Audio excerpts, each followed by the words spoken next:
Amazon forest ایک دلکش ماحولیاتی نظام جو زندگی سے بھرپور اور دلکش اسراروں سے بھرا ہوا ہے۔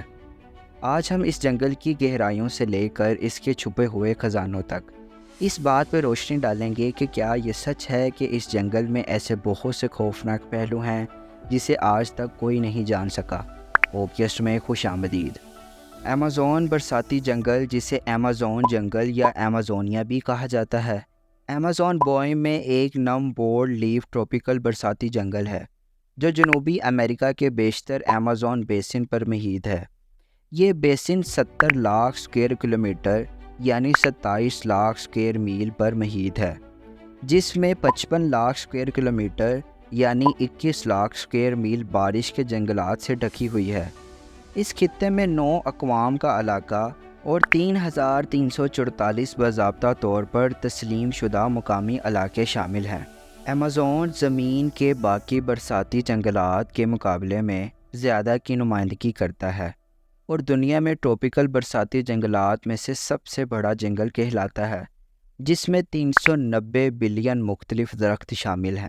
ایمیزونیا دنیا کا سب سے بڑا دریا کا گھر ہے اور اس کا جنگل مشرق میں اٹلانٹک اوشن سے لے کر مغرب میں اینڈیز کے درخت کی لکیر تک پھیلا ہوا ہے۔ جنگل اٹلانٹک اوشنز کے ساتھ ساتھ 200 میل یعنی 320 کلومیٹر محاذ سے 1200 میل یعنی 1900 کلومیٹر چوڑی پٹی تک وسیع ہوتا ہے، جہاں نشیبی علاقے اینڈیز کے دامن سے ملتے ہیں۔ اس برساتی جنگل کی بے پناہ وسعت اور زبردست تسلسل اس خطے میں زیادہ بارش، زیادہ نمی اور زیادہ درجہ حرارت کی وجہ بنتا ہے۔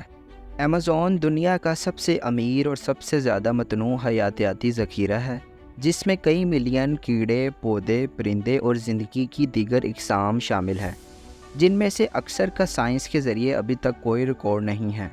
پرتعیش پودوں میں درختوں کی ایک وسیع اقسام شامل ہے، جن میں مارٹیل، لاریل، پام اور ببول کی کئی اقسام کے ساتھ ساتھ گلاب کی لکڑی، برازیلی نٹس اور ربڑ کے درخت شامل ہیں۔ 20ویں صدی میں برازیل کی تیزی سے بڑھتی ہوئی آبادی نے ایمیزون رین فورسٹ کے بڑے علاقوں کو آباد کیا۔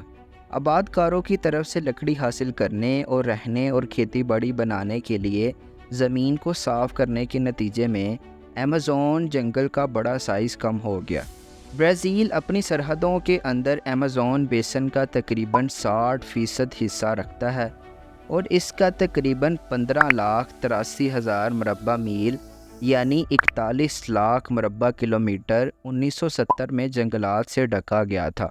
1970 میں تقریباً 81% علاقہ جنگلات سے ڈھکا ہوا تھا۔ 1990 کی دہائی میں برازیل کی حکومت اور مختلف بین الاقوامی اداروں نے جنگل کے کچھ حصوں کو انسانی استعمال، جنگلات کی کٹائی اور دیگر اقسام کی تباہی سے بچانے کے لیے کوششیں شروع کی، جبکہ برازیل ایمیزون جنگلات سے محروم ہوتا جا رہا ہے۔ لیکن اس نقصان کی رفتار 1980 اور 1990 کی دہائی کے دوران تقریباً 0.4% سالانہ سے کم ہو کر 2008 اور 2016 کے درمیان تقریباً 0.1 سے 0.2% سالانہ رہ گئی۔ دنیا کا سب سے بڑا برساتی جنگل ایمیزون کسی اور جگہ کے برعکس ناقابل یقین حیاتیاتی اقسام کا حامل ہے، جس میں کم سے کم 430 مختلف اقسام کے جانور موجود ہیں، جن میں jaguar, giant river otter, red howler monkey اور پنک ریور ڈولفن جیسے بہت سے یونیک جانور موجود ہیں۔ ایمیزون رین فورسٹ کے بارے میں کہا گیا ہے کہ یہاں وقفے سے برفانی دور کے دوران زمین کی سرحد اور خشک آب و ہوا نے ایمیزون کو وسیع اور مسلسل جنگل کی بجائے برساتی جنگل کے الگ تھلگ ٹکڑوں میں تبدیل کر دیا۔ سوائے جنگلات کی کٹائی کے اس سے جانور الگ اور الگ دکھنا شروع ہو گئے، جس سے ان کے درمیان ایک ایسا ریپروڈکشن مادہ پیدا ہوا جس سے بہت سی مختلف اقسام پیدا ہوئیں۔ ایمیزون کے بارے میں ایک اور نظریہ یہ بھی ہے کہ یہاں کی آب و ہوا، مسلسل بارش اور زلزلوں نے ایک ایسا منظر پیش کیا جس سے کئی اقسام کے مختلف جانور پیدا ہوئے۔